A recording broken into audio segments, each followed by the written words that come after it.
Hello students, इस video में हम डिस्कस करेंगे सैनिक स्कूल एंट्रेंस एग्जाम 2023 का क्लास 9 का क्वेश्चन पेपर। क्लास 9 के एंट्रेंस एग्जाम में टोटल 5 सब्जेक्ट से क्वेश्चन पूछे जाते हैं। ये 5 सब्जेक्ट्स है mathematics, intelligence, English, general science और सोशल साइंस। इससे पहले मैंने 2024 और 2022 के question paper solution videos channel पे डाल रखे हैं, तो उन्हें देख लेना। तो इस वीडियो में हम particularly section D social studies के क्वेश्चन को डिस्कस करेंगे। फर्स्ट क्वेश्चन है मैच लिस्ट 1 विथ लिस्ट 2। तो 2 लिस्ट दिए गए हैं, तो इनको आपस में मैच करना है। So list 1 contains type of farming or cultivation and list 2 contains definition or terminologies related to list 1. So start करते हैं। C मैच करेगा 4 से। C है nomadic herding। Nomads का मतलब होता है ऐसे लोग जो एक जगह से दूसरी जगह घूमते रहते हैं, और हर्डिंग का मतलब होता है कैटल्स या गाय बकरियों को एक जगह से दूसरी जगह ले जाना चराने के लिए। तो इसीलिए लिस्ट 1 के C nomadic herding से मैच करेगा लिस्ट 2 का option number 4 move from place to place with their animals. तो सी का 4 ऐसे सिर्फ 2 ऑप्शन में है, ऑप्शन नंबर 1 और 2, तो इन्हीं में से चेक करना है। ऑप्शन नंबर 3 और 4 तो नहीं होंगे।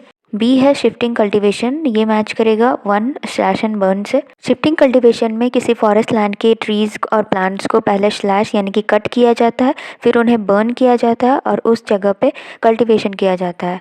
1-2 साल इस लैंड पे कल्टीवेशन करने के बाद इसे अबैंडन कर दिया जाता है, यानी कि छोड़ दिया जाता है, और दूसरे जगह पे फिर से स्लैश एंड बर्न करके कल्टीवेशन किया जाता है। तो बी मैच कर रहा है 1 से, ऐसा सिर्फ एक ही ऑप्शन में है, ऑप्शन नंबर 2, तो यही आपका करेक्ट आंसर होगा। बाकी टर्म्स को भी देख लेते हैं। तो लिस्ट 1 के डी में है कमर्शियल फार्मिंग, ये मैच करेगा लिस्ट 2 के 2 से amount of capital use is large. तो कमर्शियल फार्मिंग बिजनेस पर्पज से किया जाता है, इसमें बहुत ज़्यादा कैपिटल यानी कि लैंड, फार्मिंग टूल्स, फर्टिलाइजर्स और मशीनरी लगते हैं। नाउ लिस्ट 1 के ए में है इंटेंसिव सब्सिस्टेंस, ये मैच करेगा लिस्ट 2 के 3 से prevalent in the thickly populated areas. यानी कि इंटेंसिव सब्सिस्टेंस ऐसा टाइप का फार्मिंग है जो ऐसे जगहों पे किया जाता है जहाँ पे बहुत ज़्यादा पॉपुलेशन है, बहुत ज़्यादा लोग रहते हैं। यहाँ पे फार्मिंग लैंड बहुत कम होता है, इसलिए इस कल्टिवेशन में फार्मर सिर्फ अपने लिए ही क्रॉप्स उगाते हैं। सो इस क्वेश्चन का correct answer option number 2। Next question. Which of the following is a public sector company? Public sector companies are the companies which are owned and controlled by the government. यानी सरकारी company. तो इन options में से जो सरकारी company या public sector company है वो है option number 3 steel authority of India limited, जिसे शॉर्ट में सेल कहा जाता है। 1 और 4 यानी कि मारुति सुजुकी इंडिया लिमिटेड और pesticide factory of union carbide, ये दोनों प्राइवेट कंपनीज है, और आनंद मिल्क यूनियन लिमिटेड यानी कि अमूल एक कोऑपरेटिव सोसाइटी के द्वारा ओन एंड कंट्रोल किया जाता है। तो इस क्वेश्चन का करेक्ट आंसर है option number 3। Moving on to next question. Change in chronological order and 5 dynasties का यहाँ पे नाम दे रखा है। Tughlaq dynasty, early Turkish, Khalji dynasty, Rajput dynasty and Lodhi dynasty. तो इन्हें क्रोनोलॉजिकल ऑर्डर में अरेंज करना है, यानी कि इनके रूलिंग पीरियड के हिसाब से इन्हें अरेंज करना है। तो सबसे पहले रूल करते थे राजपूत डायनेस्टी, उसके बाद होंगे अर्ली टर्किश, देन होगा खलजी डायनेस्टी, उसके बाद तुगलक डायनेस्टी एंड सबसे लास्ट में आएगा Lodhi dynasty. So order will be DBCAE यानी कि option number 2। Next again match list 1 with list 2। Easy से स्टार्ट करते हैं। सॉल्ट मार्च किसने किया था? महात्मा गांधी ने स्टार्ट किया था। सो सी सॉल्ट मार्च मैच करेगा 4 महात्मा गांधी से, और ऐसा सिर्फ एक ही ऑप्शन में है, ऑप्शन नंबर 2, तो यही करेक्ट आंसर होगा। बट हम बाकी टर्म्स को भी देख लेते हैं। डी है पार्टीशन ऑफ बंगाल, यानी कि बंगाल को 2 हिस्सों में बांटा था वाइसरॉय कर्जन ने। सो डी मैच करेगा 2 से। ए है खिलाफत एजिटेशन, यानी कि खिलाफत मूवमेंट जो स्टार्ट किया था 2 भाई मोहम्मद अली और शौकत अली ने, तो ये ए मैच करेगा 3 शौकत अली से। एंड बी है रौलट एक्ट, ये एक्ट पास किया गया था ब्रिटिश गवर्नमेंट द्वारा इंडियन पॉलिटिकल पार्टीज को सप्रेस करने के लिए। तो मोहम्मद अली जिन्ना एक इंडियन पॉलिटिकल लीडर थे, इन्होंने रौलट एक्ट के अगेंस्ट प्रोटेस्ट करने के लिए इस्तीफा दिया था। सो option number 2 is the correct answer. हम मूव करते हैं नेक्स्ट क्वेश्चन में। फिर से मैचिंग वाला क्वेश्चन है, तो फिर से ईजी से स्टार्ट करेंगे। सबसे पहला है राइट टू इक्वालिटी, ये मैच करेगा 2 से, यानी कि इक्वल बिफोर लॉ, यानी कि ए का होगा 2, ऐसा सिर्फ एक ही ऑप्शन में है, ऑप्शन नंबर 2, तो यही आपका करेक्ट आंसर होगा। फिर बाकी टर्म्स को भी हम मैच कर लेते हैं। सी है right to freedom of religion, ये मैच करेगा 4 से, the right to practise any religion of their choice. B match करेगा 3 से, यानी कि राइट टू फ्रीडम होगा the right to form associations. And D right against exploitation match करेगा 1 prohibits human trafficking से, तो सेकंड ऑप्शन सही आंसर हो जाएगा। 6th क्वेश्चन है identify the crop which is not classified as a plantation crop, यानी कि ऐसे क्रॉप को सिलेक्ट करना है जो प्लांटेशन क्रॉप नहीं है। तो इस टाइप के नॉट वाले क्वेश्चन में गलती होने का चांस होता है क्योंकि आप क्वेश्चन को जल्दबाजी में पढ़ते हैं, नॉट को आप नहीं पढ़ते हैं तो आप गलत कर देते हैं। प्लांटेशन क्रॉप्स कमर्शियल क्रॉप्स होते हैं, यानी कि इन्हें बिजनेस पर्पज यानी बेचने के लिए उगाया जाता है। प्लांटेशन क्रॉप्स के एग्जाम्पल्स होते हैं tea, coffee, rubber, cocoa, coconut, cotton, cashew, sugar cane, palm oil, banana etcetera. तो दिए गए ऑप्शन में से टी, शुगर केन और कैश्यू प्लांटेशन क्रॉप है, वहीं राइस आपका प्लांटेशन क्रॉप नहीं है। सो option number 1 will be the answer. Who founded the Brahmo समाज? ब्राह्मो समाज एक एसोसिएशन था जो समाज में चलने वाली बुरी प्रथा जैसे कि चाइल्ड मैरिज, कास्ट डिस्क्रिमिनेशन, इन सब के अगेंस्ट काम कर रहा था और इसके फाउंडर थे Raja Ram Mohan Roy. So option number 2 is the correct answer. Maharshi Dayanand Saraswati ने फाउंड किया था आर्य समाज। ईश्वर चंद्र विद्यासागर और पंडिता रमाबाई 2 संस्कृत स्कॉलर्स थे और इन्होंने भी समाज की बुरी प्रथाओं के अगेंस्ट अच्छा काम किया है। अगला क्वेश्चन है choose the correct meaning of patent. Patent का मतलब होता है अधिकार, तो ये मैच करेगा ऑप्शन नंबर 4 से। It means the exclusive right over any idea और इन्वेंशन, यानी किसी आइडिया या इन्वेंशन का अधिकार। Next is who am I am founder of सूर डायनेस्टी। मैं कौन हूँ? मैं सूर डायनेस्टी का फाउंडर हूँ, यानी कि हमें सूर डायनेस्टी का फाउंडर पता करना है। सो सूर डायनेस्टी के फाउंडर थे शेरशाह, पूरा नाम है शेरशाह सूरी, यानी कि ऑप्शन नंबर 2 इसका करेक्ट आंसर हो जाएगा। यहाँ पे हुमायूं थे मुगल डायनेस्टी के रूलर, अलाउद्दीन खलजी थे खलजी डायनेस्टी के रूलर और चंगेज खान थे एक Mongol ruler. Next question, identify the source of funds for the gram panchayat, यानी कि ग्राम पंचायत चलाने के लिए कहाँ से फंड यानी पैसे मिलते हैं। इसका आंसर है option number 4 taxes on houses, market places etcetera, यानी कि घर और मार्केट प्लेस पे जो टैक्स लगता है उसी से पंचायत को फंडिंग मिलती है। Next is choose the landform which is not found by the river. इनमें से कौन सा लैंडफॉर्म रिवर यानी नदियों के द्वारा नहीं बनता है। तो ऑक्सबो, लेवीज और मिएंडर्स नदियों के द्वारा बनता है, जबकि लोएस बनता है हवा यानी विंड से। जब हवा के वजह से सैंड पार्टिकल्स एक लार्ज एरिया में जमा हो जाते हैं तो वहाँ लोएस बनता है, तो इसीलिए आंसर हो जाएगा option number 4 loess. Iron made from iron ore is the product of dash. Iron एक मेटल है और ये मिनरल यानी कि खनिज पदार्थ है, सो ये इसका करेक्ट आंसर हो जाएगा option number 2 mineral based industry. 113. When and to whom the British Parliament transferred their powers in order to ensure a more responsible management of Indian affairs? British parliament ने कब और किसको अपना पावर ट्रांसफर किया ताकि वो इंडियन अफेयर्स को अच्छे से मैनेज कर पाए। तो इसका करेक्ट आंसर है ऑप्शन नंबर 3 1858 को, और पावर ट्रांसफर किया गया गवर्नर जनरल को, जिसको वाइसरॉय का टाइटल भी दिया गया। Which article of the constitution of India provides every citizen the fundamental right to life including the right to health. हमारे भारतीय संविधान के किस आर्टिकल ने हर एक नागरिक को स्वास्थ्य के अधिकार के साथ जीवन का मौलिक अधिकार दिया है। इसका सही उत्तर होगा option number 4 article 21।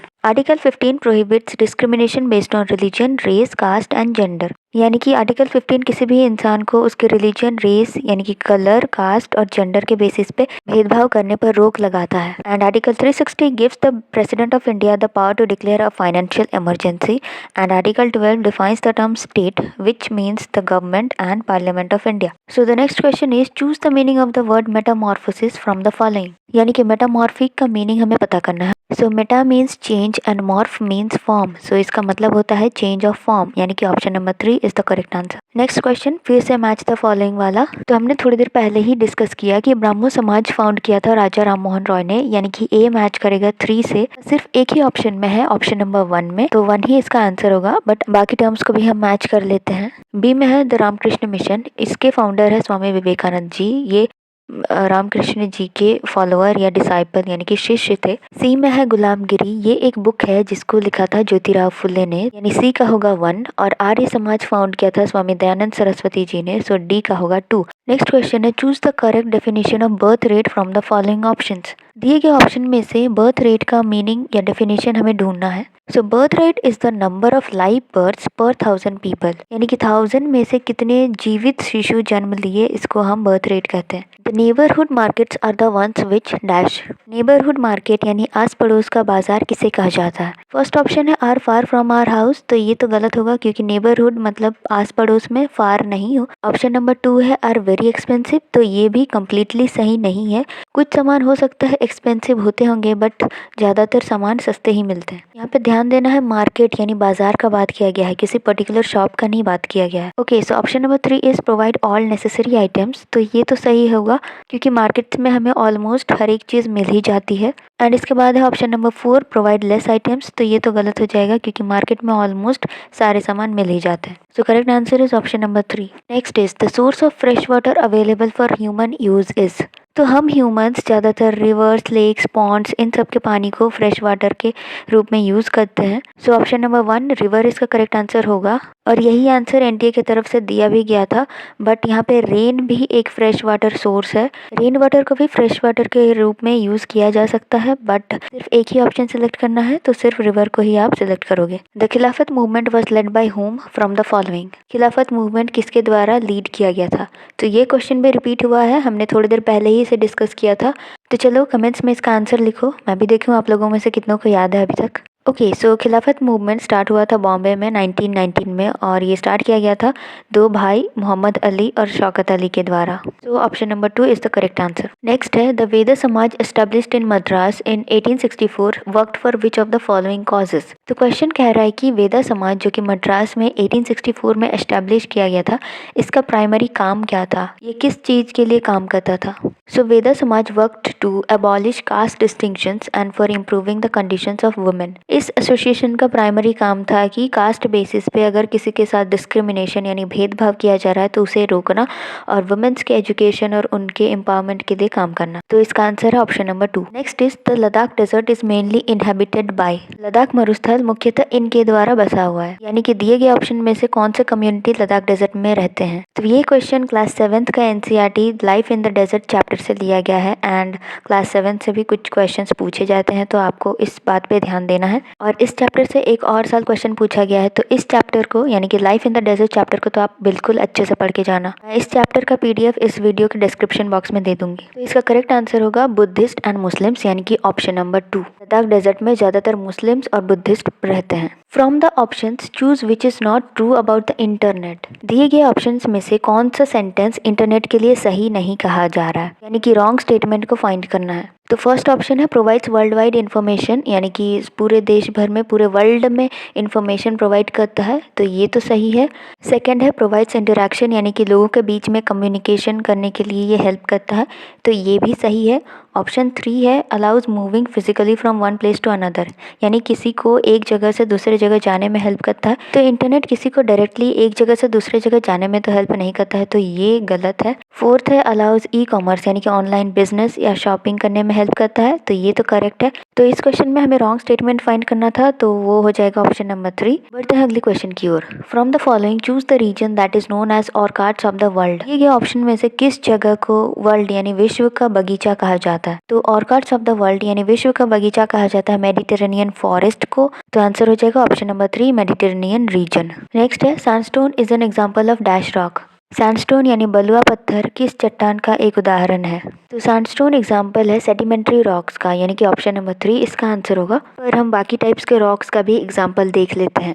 So first है इग्नियस रॉक, तो इसका एग्जाम्पल होता है granite, basalt etcetera. Second option में है मेटामॉर्फिक यानी मेटामॉर्फिक रॉक्स, तो मेटामॉर्फिक रॉक्स के एग्जाम्पल है marble, slate, Lapis lazuli, quartzite etcetera. And fourth में है एक्सट्रूसिव इग्नियस रॉक, तो इस टाइप के एग्जाम्पल हो जाते हैं बेसल्ट, प्यूमिस एक्सेट्रा। तो ये थे सोशल स्टडीज़ के 25 क्वेश्चंस। मैंने 2024 के क्लास 9 के general science, social science, intelligence और इंग्लिश के question paper solution videos upload कर रखे हैं, जो आपको स्क्रीन पे दिख रहे हैं। तो यहाँ से क्लिक करके आप उन वीडियोस को देख सकते हो। और इस वीडियो से अगर आपको हेल्प हुआ हो तो please like, share and subscribe. मिलते हैं अगली वीडियो में।